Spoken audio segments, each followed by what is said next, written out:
ขาดเราครับอำเภอคลองใหญ่จังหวัดตราดมาน้ำโตตอนกลางคืนครับ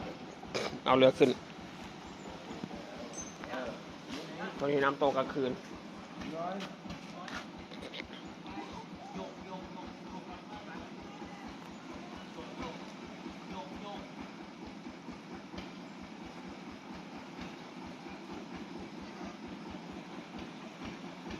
น้ำกำลังอัดขึ้น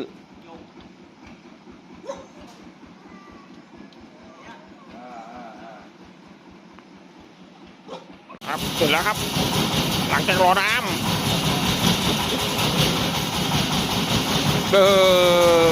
หมอร้อยอ่ะหมอน่ะ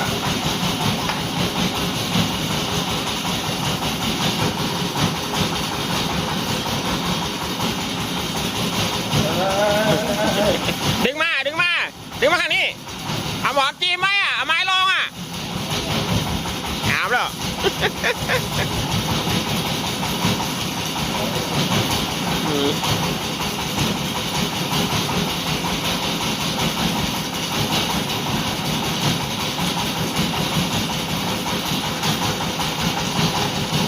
เอาเรื่องไปด้วยอย่างเนี้ย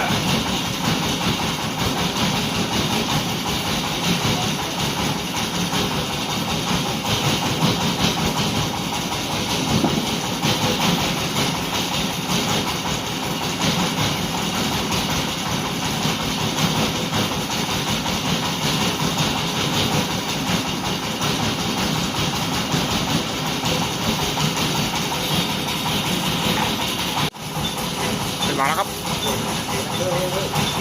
เบามาตะแคงอ่ะ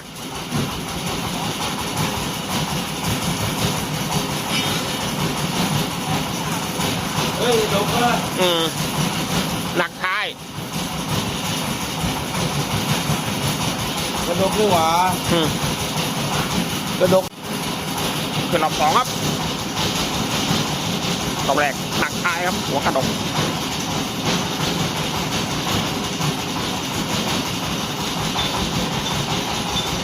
มาแล้วครับ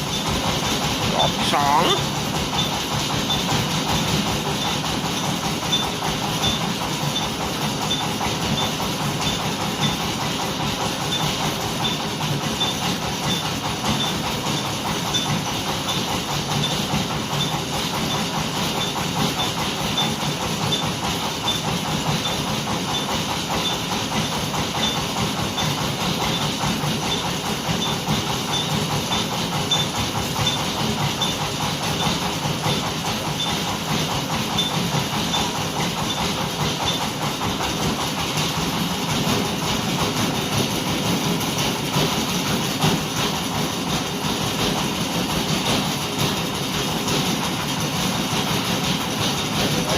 นะ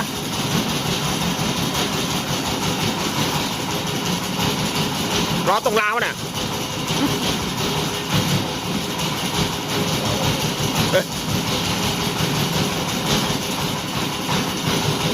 ไปรอไปจบมาก็ได้แล้วอ่ะถึงมาแล้วครับ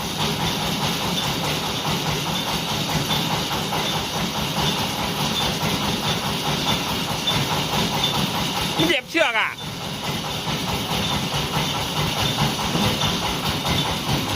ล้อนี้ไม่เหยียบเชือกอ่ะ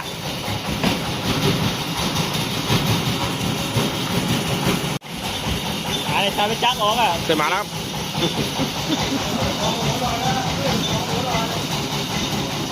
ฮะกดหัวเหรอ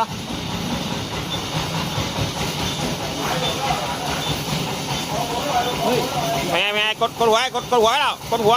ช่วยกดหัว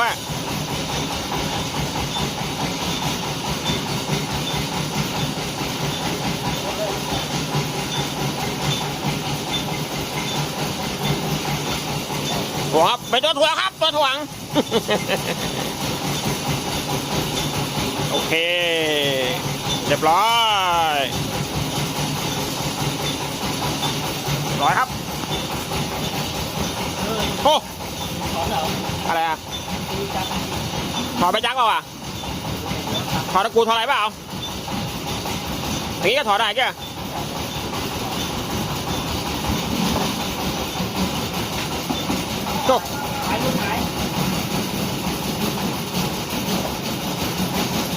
โอ้โห